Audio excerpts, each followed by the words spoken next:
Welcome to the One State Palestine broadcast. Recently formed One State in Palestine campaigns for what it says on the tin, that from the river to the sea, Palestine must be free. A democratic state where Muslims, Christians and Jews live as equal citizens under the law.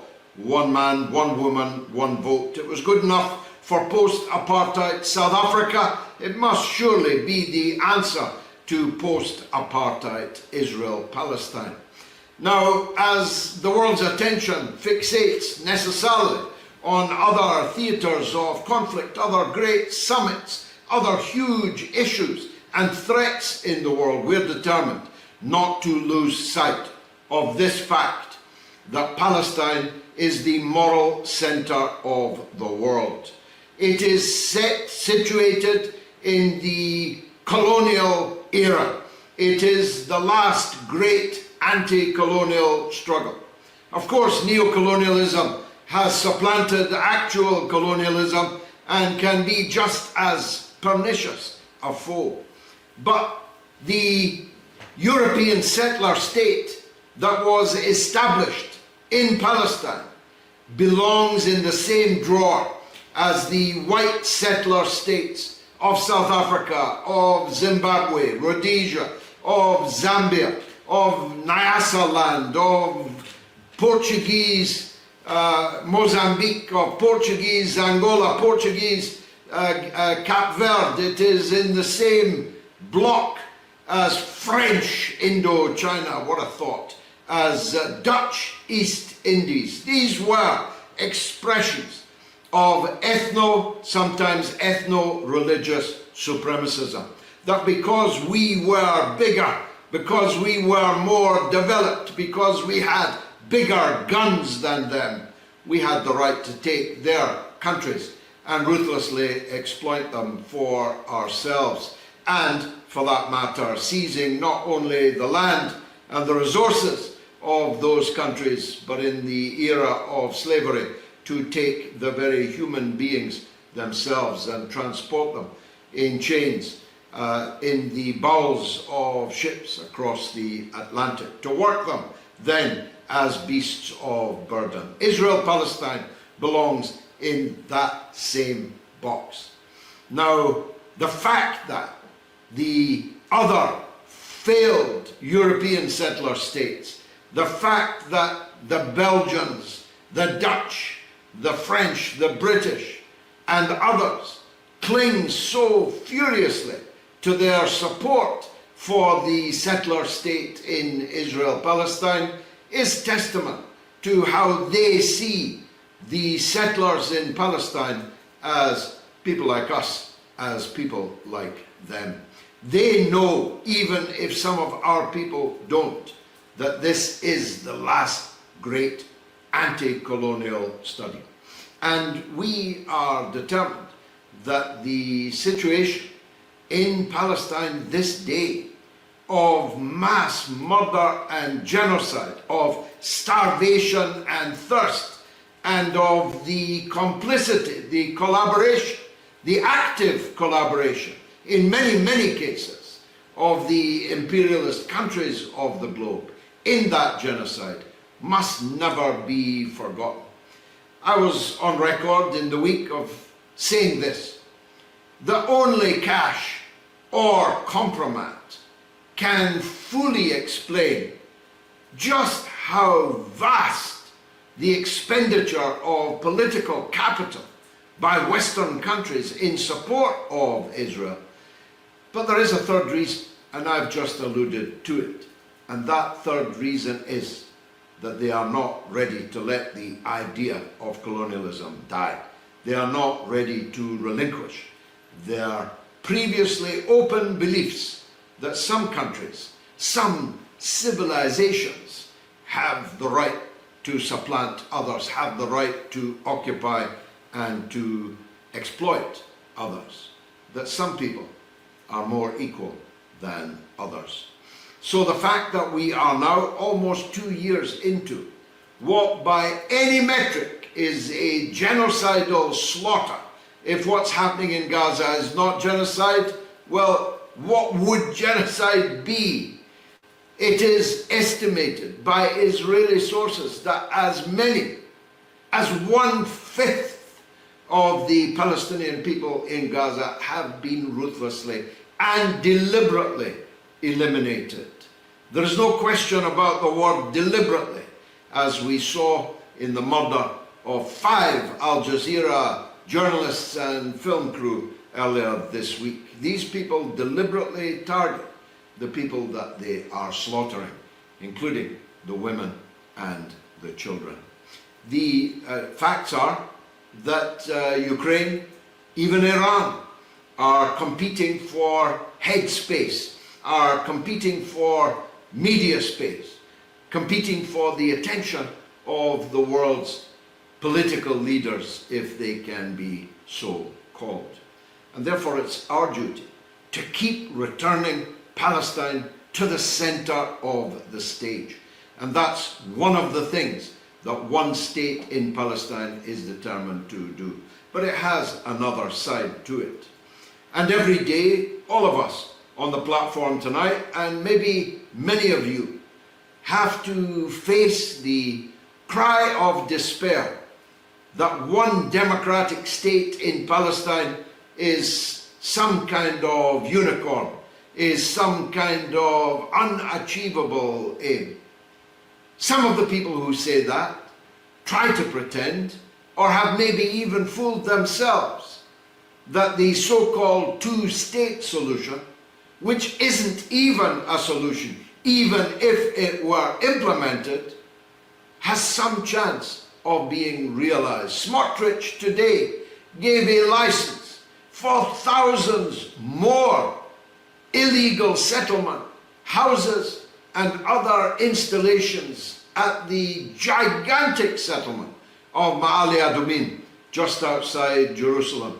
To call it a settlement is a misnomer. Ma'ale Adumim is like a medium-sized city. It is skyscrapers, it is sprinklers and lawns and swimming pools and schools and facilities of all kinds. These settlements are never going to be removed as part of any two-state solution. And hundreds of thousands of illegal Israeli settlers are now fully ensconced on the land that was earmarked in 1993 as the territory of the Palestinian state within a two-state solution. So unless you're going to say to me that Netayahu, Ben-Gvir, Smotrich are going to knock all these settlements down, are going to drag all these settlers off this land, then where is the Palestinian state going to be in a two-state solution? In any case, the Israelis have made it plain. The Knesset 2 weeks ago passed a resolution with a tiny handful against to declare that the West Bank was part of Israel. Netanyahu himself, ruminating on television just a day or two ago, told us how attached he was to the greater Israel concept. That is to say, not just Gaza, Jerusalem and the West Bank, but parts of Egypt, parts of Lebanon, of Syria, of Jordan, of Saudi Arabia and of Iraq. That's the greater Israel that they have in mind, not a smaller Israel in a so-called two-state solution. But even if there had been a two-state solution implemented, what about the millions of Palestinians in exile across the globe? What about their inalienable right to return that was specifically excluded by the two-state solution? Why am I dwelling on this? Because all kinds of Western governments that have supported this slaughter for nearly 2 years are now saying, well, in September, it's always in September, a few months down the road, they are going to recognize the Palestinian state. Well, look, we're not against them doing that. It's a propaganda step. If the Israelis hate it, well, We should love it. But what does it mean in practice? In practice, it means nothing at all. What Palestinian state are you recognizing? Are you recognizing the areas of the West Bank where that state was supposed to be, which have now been concreted, paved over, and turned into virtual cities of Israeli settlers? Are you recognizing the Palestinian state, which includes the Gaza Strip, now looking and no doubt feeling like Hiroshima 2.0? Are you recognizing the Palestinian capital of East Jerusalem? They used to talk about maybe nudging the map a little bit so that some places like Silwan, which are not even in Jerusalem, could be called Jerusalem, and that could be the capital of the Palestinian state. Well, Israel is busy knocking down Palestinian homes, knocking down, sequestering and seizing religious properties belonging to Armenians, belonging to other Christian denominations. Soon there will be nothing left that could conceivably be described as the Palestinian part of a two-state solution. So we struggle for what is the best solution. We struggle for the only thing that is actually a solution, which is one democratic state from the river to the sea, where Palestine can be free and where the Palestinian people abroad, in exile, in refugee camps, and in penury in nearby countries and many, many others, may return to their legitimate homes, their lands, and recover their rights. If you agree with us, you should at least support us. We're everywhere now. We're on TikTok, on Rumble, on Twitter, on Facebook. You should definitely add your name, your voice in support of what we are fighting for. And you should volunteer to become active in the campaign for one state in Palestine. Now, we've got an array of guests for this presentation tonight, and so I shan't delay their appearance any longer. First up is Mr. Ousman Noor, who is a barrister and is the founder of Protest Palestine, and, for that matter, we hope will accept my invitation to be the leader of one state in Palestine. Ousman, the floor is yours. Tell us how you see things. Thank you, George. Your necessity, the reality of the one state project. It actually brings the Workers' Party, in my view, to the forefront of the Palestinian resistance, in that it actually represents the Palestinian position better than the Palestinian administration does. The one state idea is based on what Palestine has always been, actually, a place of welcoming, a place where Jews, Christians, Muslims have lived together side by side for centuries. They didn't even have the necessity for the border security state that now exists, because the idea was welcoming.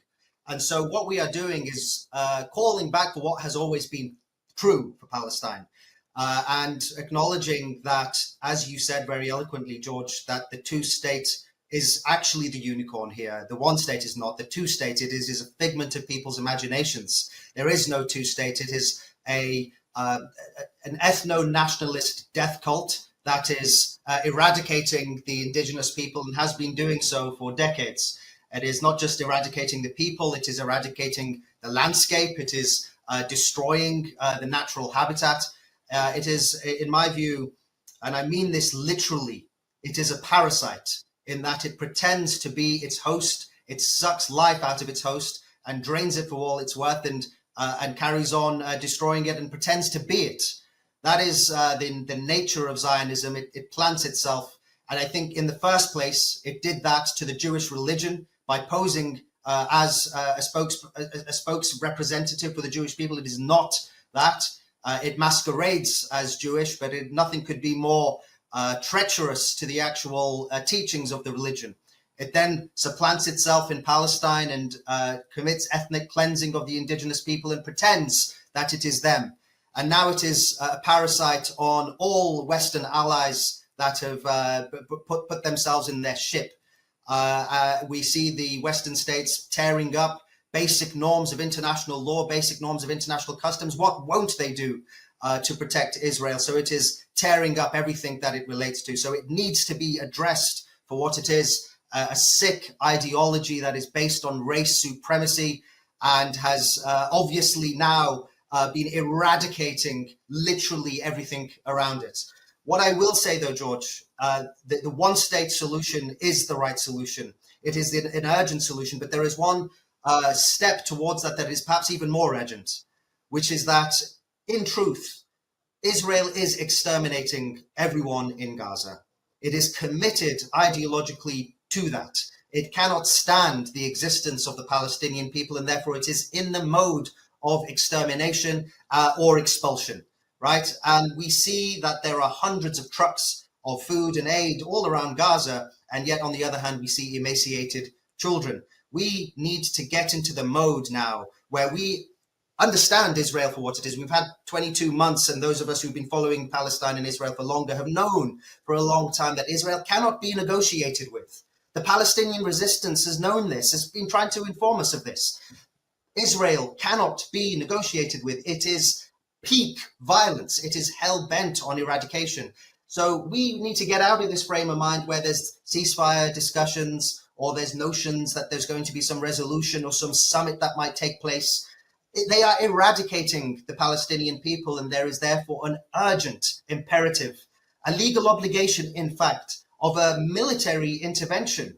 I think a lot of the people, perhaps on the left, are anti-war, as I am, have shied away from this because of the history of imperialism.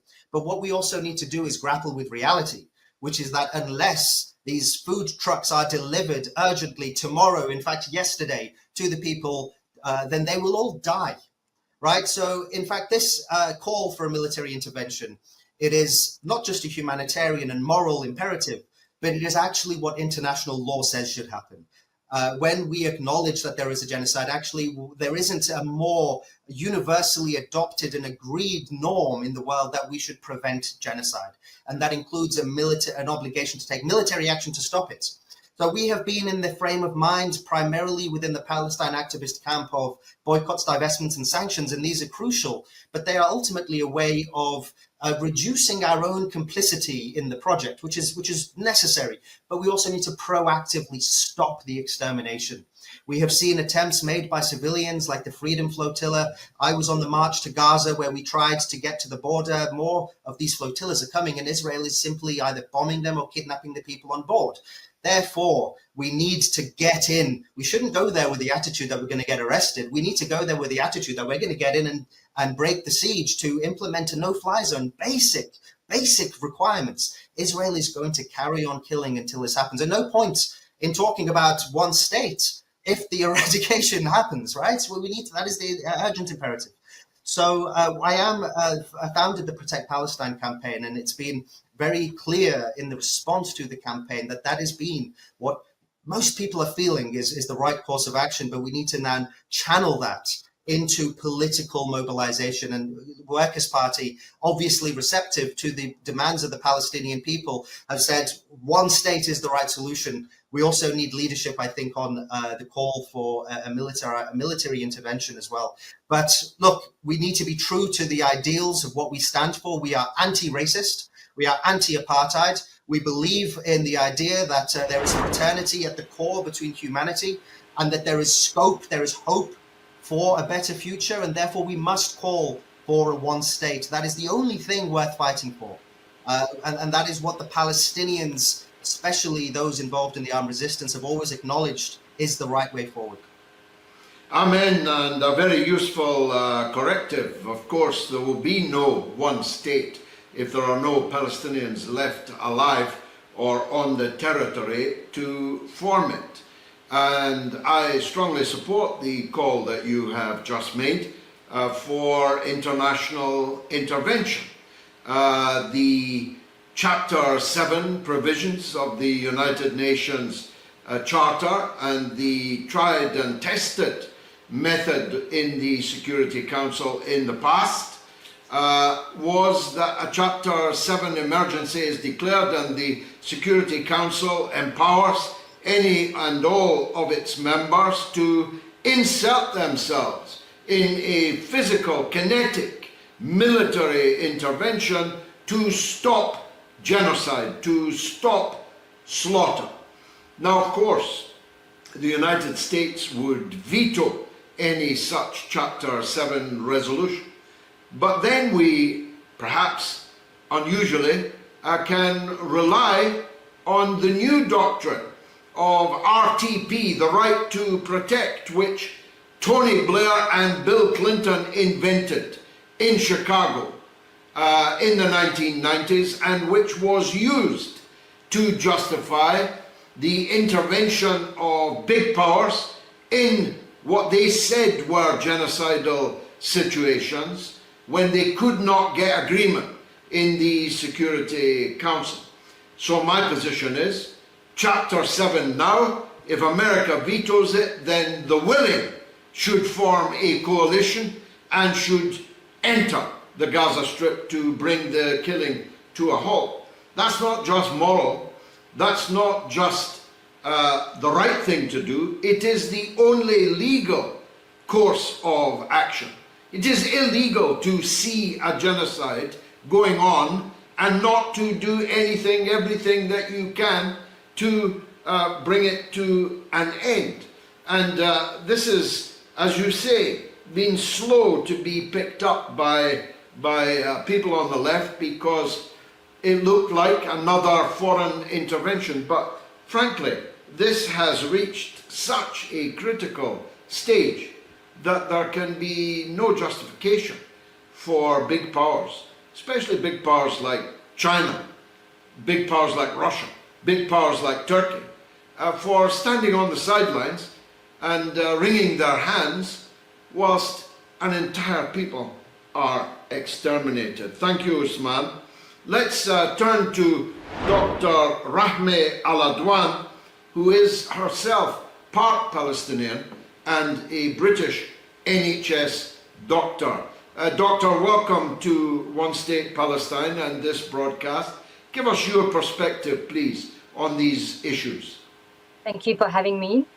I would like to echo what you said regarding the journalists that were brutally assassinated 3.5 days ago, and mention Anas Sharif. I personally knew Anas, and just like for me, he was family. I'm sure it was to millions of others across the world, and the grief is heavy. But I'd like to mention what he said in his will, which was that he grew up knowing that his family were from Al-Majdan, Asqalan, which is a mere 10 minutes from Jabalia, beyond the military fence that they are trapped inside of in Gaza. And he said that he'd hoped that he would go home. And I think that relates to the one state, because his family, his grandparents, great-grandparents, obviously grew up in Asqalan, and it was Jewish refugees that came by boat to Asqalan and expelled his family at gunpoint, forced them away from their homes. And his family, along with 250,000 other Palestinians, were driven into Gaza, what is now Gaza, because original Gaza is not Gaza now, it actually extends further. But these were the colonial borders imposed on them by the entity that was then established during the Nakba. But that's relates exactly to the one state, because for Palestinians, their liberation struggle is guided by the principles of Palestinian liberation. They're called al-Thawabit, and these were formed from the National Charter in 1960 and finalized in 1968. So Palestinians have actually already decided what their liberation looks like. And I think people don't get to see this, because when you look at mainstream media, especially in the West, you will have Israeli officials, you will have IOF spokespeople, you might have anti-Zionist Jews, and you might have people speaking that are on the pro-Palestine side. But never do you see a Palestinian official, never do you see a Palestinian from Gaza, a journalist from Gaza speak to the Western public. And I think that's where this narrative gets lost. The Thawabit were decided upon unanimously by all political factions in 1968. And they are that Palestine is Arab from the river to the sea, and Al-Quds, Jerusalem, is its capital. That's exactly what you're saying with the one state. So if anything, you've stepped into the actual narrative of Palestinians, which everybody else has been speaking in terms that do not align with what Palestinians have already decided. And the rest are that, armed resistance is a right enshrined in international law. So condemning armed resistance for Palestinians is condemning them to not be able to have, firstly, their human right that anybody would have and should have, and condemning them to not be able to defend themselves. And the third one is that we don't normalize. So Israel is a terrorist entity. It was established through terrorism against the British forces first to drive them out, and then Palestinians second, and it has continued, established on genocide, continues on genocide, and now a full-blown Holocaust. So we don't actually recognize that Israel exists. For us, it just sits on top of Palestine, and the goal is that it is dismantled and Palestine can breathe and it's free. And so we don't normalize, we don't recognize that it exists, we don't normalize relations with it, and we don't normalize with organizations or individuals who recognize it, because it contradicts the principles. And if we don't have the principles that we're aligned on, then we're never going to achieve our goal. And I think the main point in the Thawabit, the principles that might differ from what you're talking about, is that obviously the colonialism in Palestine, it's a settler colony made up of European Jews that arrived, but it was started through religious groups, Jewish religious groups. Actually, the first Jewish-only settlement created in Palestine were Jews from Jerusalem in Palestine who went over to Jaffa and tried to establish a Jewish-only settlement driven by religious messianic beliefs to take over Palestine and establish what is called in the Torah as Eretz Israel, which is what more religious Jews will pray to, next year in Jerusalem, etc. So, of course, there is what they say is an ethno-nationalist element, but there is a very big religious element. And I think we are doing ourselves a disservice if we don't talk about the theological grounding, whether political Zionism came later, so the religious groups started to migrate to Palestine with religious aspirations to take over Palestine, and political Zionism came later and propagated it and validated it through political means. And that's how then you had more mass immigration, and they call it birthright aliyah. Basically, it's manifest destiny, right? But the first aliyah was religious, and it was in 1881. So this is the final principle of liberation, which is that pre-1880 Jews in Palestine are Palestinian Jews. The ones that came up after that are not Palestinian Jews and are actually colonial Jewish refugees who have spent the past 100 years benefiting from an apartheid genocidal system that benefits Jews at the expense of Christians and Muslims. So I think it's a great step, the one state, and the next step to that would be to talk about decolonization. Of course, Palestine will be open to everybody. That's how it was before. But at the end of the day, if we want to see Palestinians as equals, we want to make sure that we understand that when the 7 million Palestinians in exile come back, they will choose what happens. They will decide what kind of government. They will decide if they want to be secular or not. That's our position, is to support them and what they want for their future. That's how we see them as equals. Well, of course, and I didn't use the word secular, I said democratic, and the democratic state of Palestine will have to decide its own composition. But the inalienable right of the 7 million Palestinians living outside of the country to return to their country has to be a basic principle of our campaign, and it is.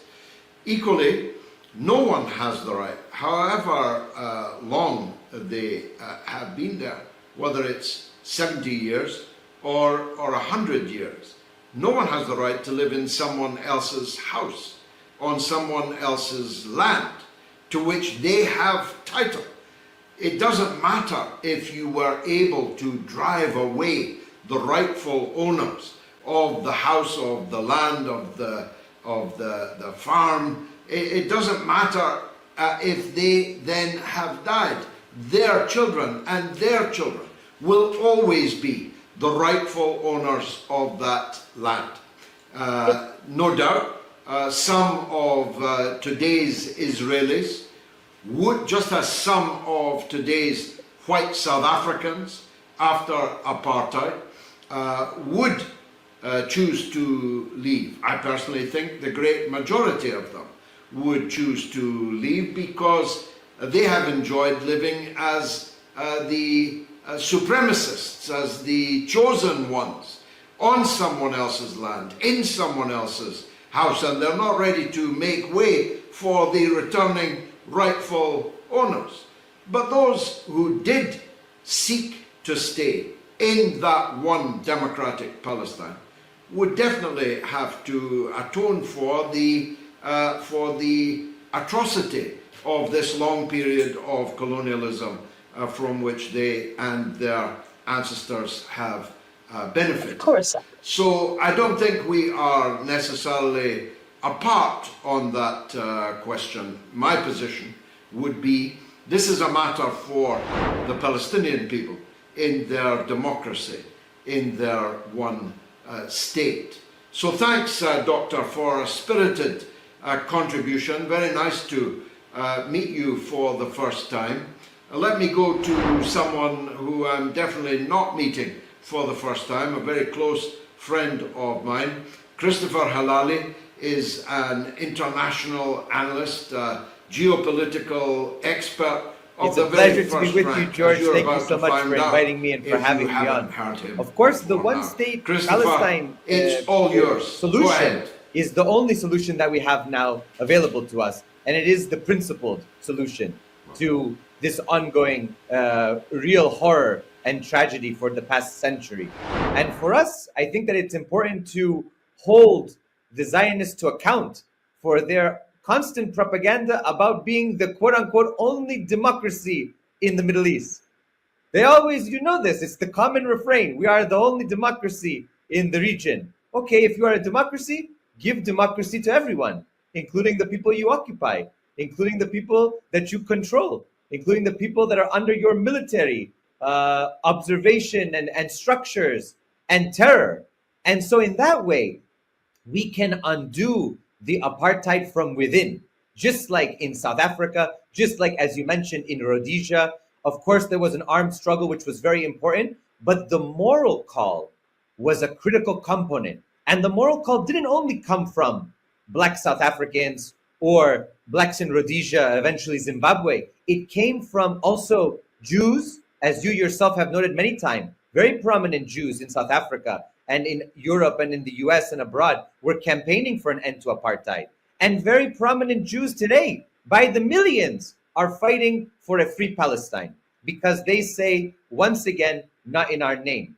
And I think it's important to recognize that the land of Palestine is for everyone, for Christians, Muslims, Jews, Druze, for agnostics, for atheists, for whatever you want. It has always been that. It has always been an area where the three major Abrahamic faiths have come to pray in their respective areas, in their respective ways and traditions, but also a place where many could find a home and refuge. Many other minorities, including Kurds, including Alawites, including Druze, including Greeks, many others of all shapes and sizes and identities.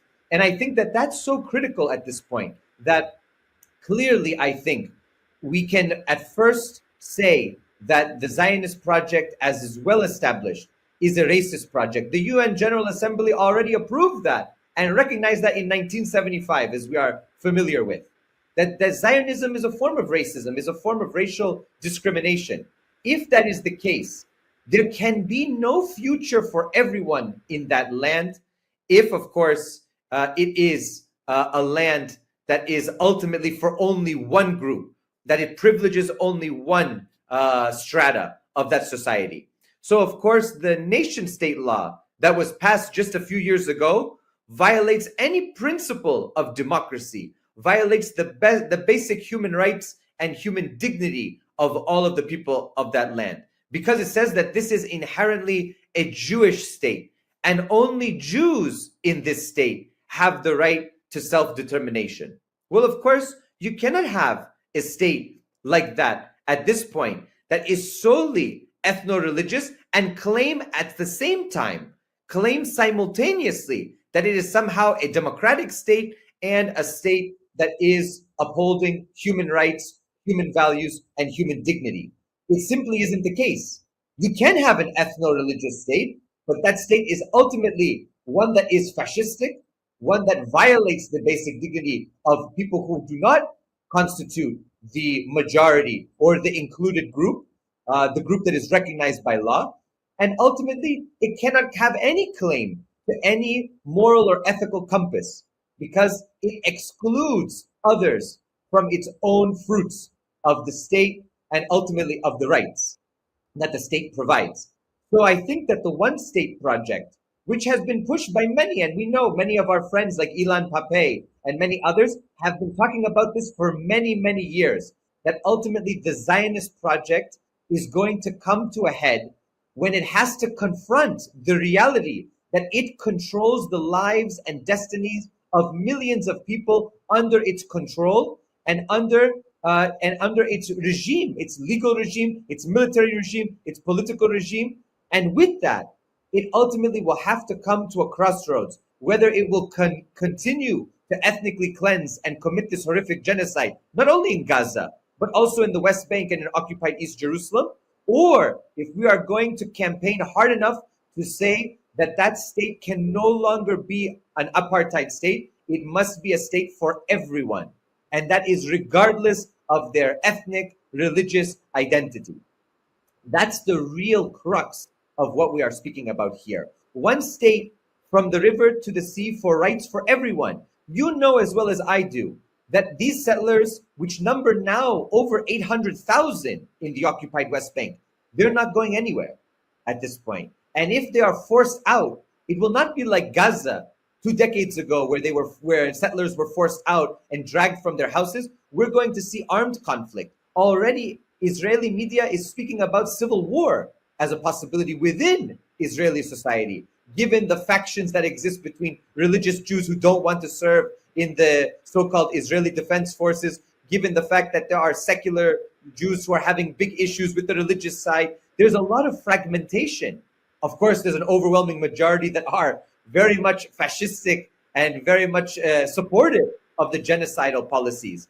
But there is still divisions within Israeli society. And Netanyahu is not so strong in his political position. He has an ongoing case. So the society itself is also very much on shaky ground. It's a house of cards built on sand. It's only a matter of time before its internal contradictions basically bring us to a point where we have to deal with these head on.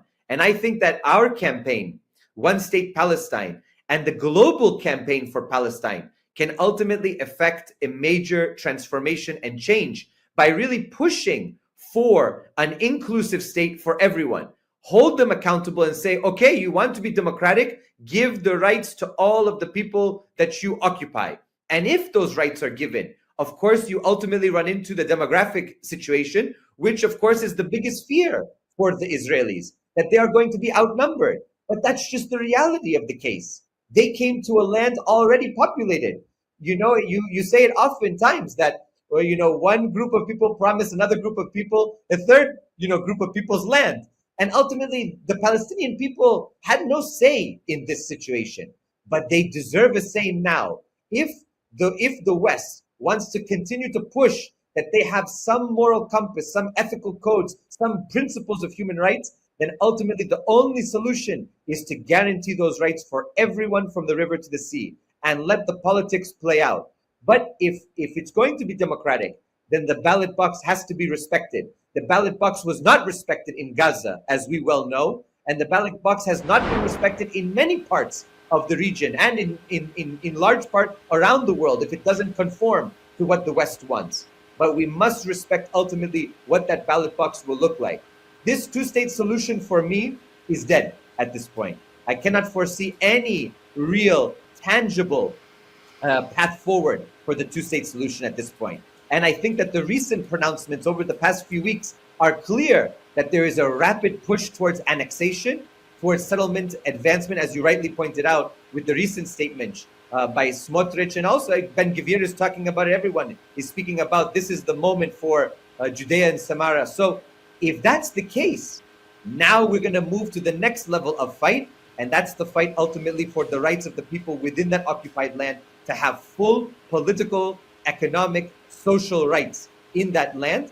Even if they are occupied, they deserve a right at the ballot box, and that ballot box will decide the future of that land. And we know where that land will go if everyone is guaranteed that right in that land, both 48 borders and now all of the occupied territories, the entirety of historic Palestine. If it's given the right, we know that the Zionist project will fail the next day. Amen. And you brilliantly highlighted the contradictions that contain within them the beginning of the end of this Zionist state enterprise. You cannot simultaneously claim that this land, Judea, Samaria, even give it your name, is yours, but the people who live in it and have lived in it for millennia, who have land title to it, have no rights at all.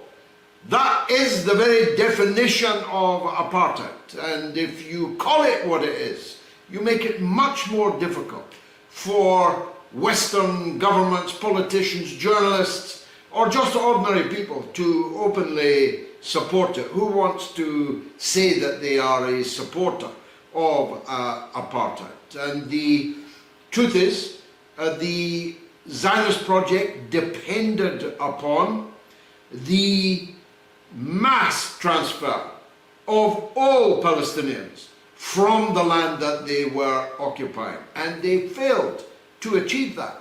They drove out 800,000 people, but their children and their children and their children have never forgotten where they come from. Ben Gurion said,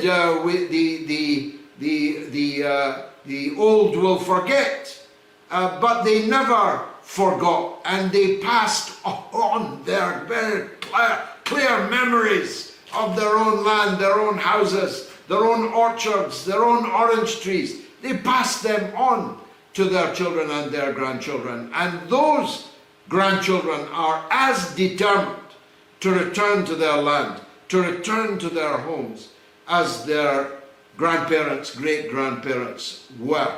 So we give ourselves in this campaign the moral high ground. We are the people who say we want a democracy. You say you're a democracy, we want a democracy. From the river to the sea, where every person living there has the right to vote and choose their system of government and their representatives. Moreover, we are the only people who say that the Palestinians driven into Gaza in their hundreds of thousands from 10 miles away, like Anas al-Sharif, 10 minutes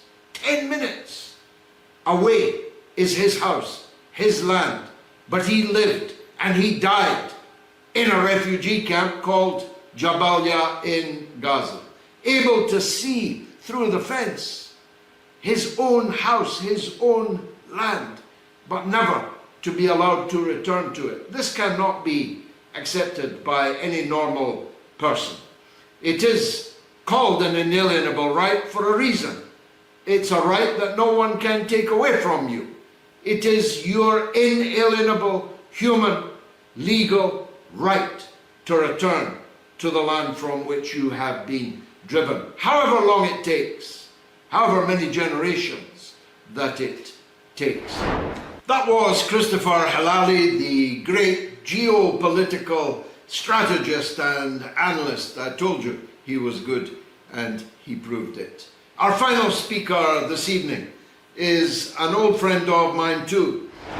She and I travelled to Iraq under sanctions, under bombardment, and under the threat of cataclysmic war. And from Iraq, we went directly to the occupied Palestinian territories of Jenin and the Jenin refugee camp, which, like the Jabalia camp in Gaza, is a camp where from the rooftops you can actually see your own house and your own land occupied by foreigners who came from New York, from London, from Paris, or from Moscow.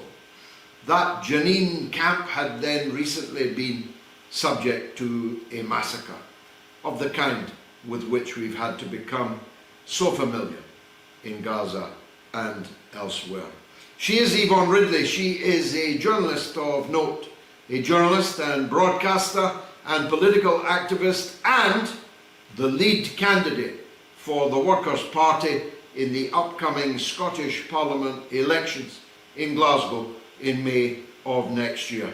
She will be the final speaker. Yvonne Ridley, the floor is yours.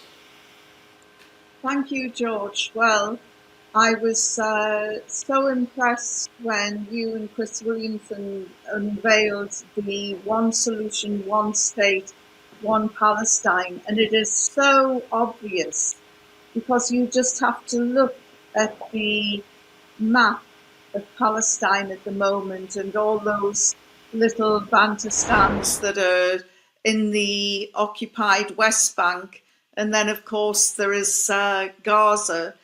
And there is no way in God's earth that you could see a two-state solution being a reality.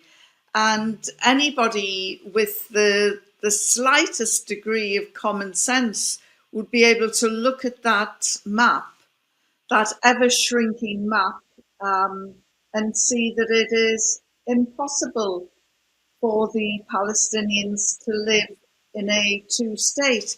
And this was not lost at all on the founder of Hamas, Sheikh Ahmed Yassin, who he was a quadriplegic and partially blind, but he was the spiritual leader of the of Hamas, and he could see quite clearly that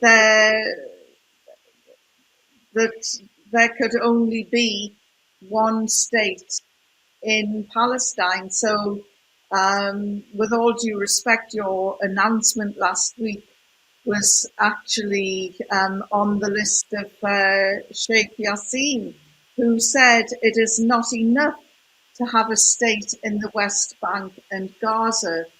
The best solution is to let all Christians, Jews and Muslims live in Palestine. Now, then, you were talking earlier about from the river to the sea, and we've had Zionists up in arms saying this is an anti-Semitic saying.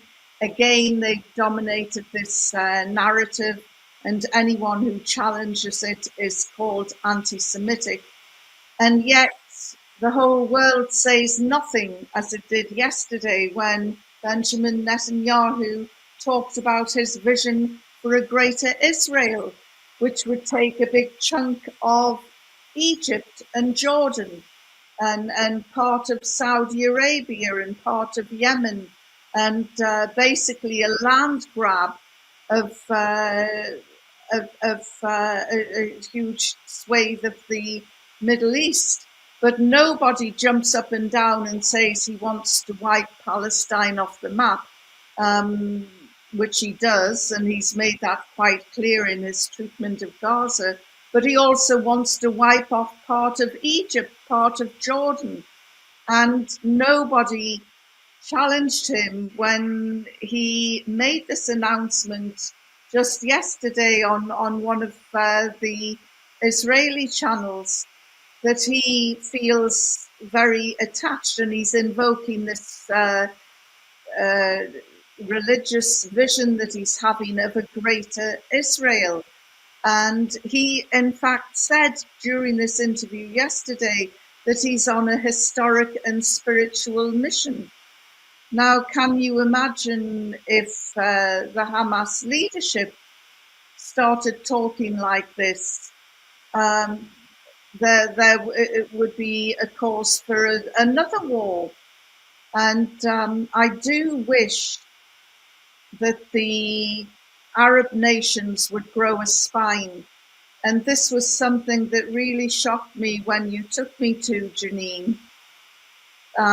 We listened to the mayor of Jenin give us a military briefing of what was happening in Jenin, and at that time there was a massacre, and they had to stop fighting, not because they wanted to surrender, but because the siege into Jenin was so tight that they couldn't get any, not even a single bullet through the siege from their Arab neighbors. You know, and I'm sick of hearing about the Arab neighbors who despair about what's happening in Palestine. They held that siege so tight on their brothers and sisters in Jenin that not even one single bullet could be smuggled in. And the resistance, which has a perfectly legal right under international law to resist the occupation, the resistance had to give up. They didn't want to surrender, and it would be wrong to say that they surrendered, but they had no ammunition. They had run out of weaponry, and it was shocking to me to realize that the Arab states don't have a great affinity with the Palestinian people, although the Arab people do. And I really despair of the Arab people because, you know, if they just had the guts to rise up, and it's easy for me saying that sitting in Scotland, but if the Arab people just had the guts to rise up, they would see that these powerful Arab leaders are not as powerful as they want us all to believe. And the anger coming out of Gaza towards the neighboring Arab nations is really palpable. And I have often said that if Algeria and Turkey were neighbors of Palestine, it would have been liberated by now, in my humble opinion. But well, your opinions are seldom humble. They are your own, and you defend them with spirit and eloquence, as you have done again this evening. Just for the record, we as an organization do not support any specific Palestinian organization, not at all. We all have different friends and relations, if you like. I myself have long been a supporter of the Arafatist camp and of the imprisoned leader Marwan al-Barghouti, who I happen to believe would be the best president for the Palestinian state. But others have different points of view. Some are of the left, some are of the religious currents and points of view. None of that is of any importance. Neither is our campaign in any way a blow against people who don't support the one-state solution inside Palestine. This is not against anybody. This is our honest appraisal that only one-state solution can resolve this conflict and the rights of the Palestinian people. But we are in solidarity with all Palestinians, whatever their political hue, whatever their attitude is to the ultimate solution of this. We will always be found on the political battlefield alongside all people of goodwill who stand with Palestine. It's marvellous. Thanks, Yvonne. Thanks to all of the speakers this evening. Above all, thanks to you for watching. And make sure you follow us on every one of our social media platforms. This has been the first, it won't be the last rally of one state in Palestine. Thanks for watching.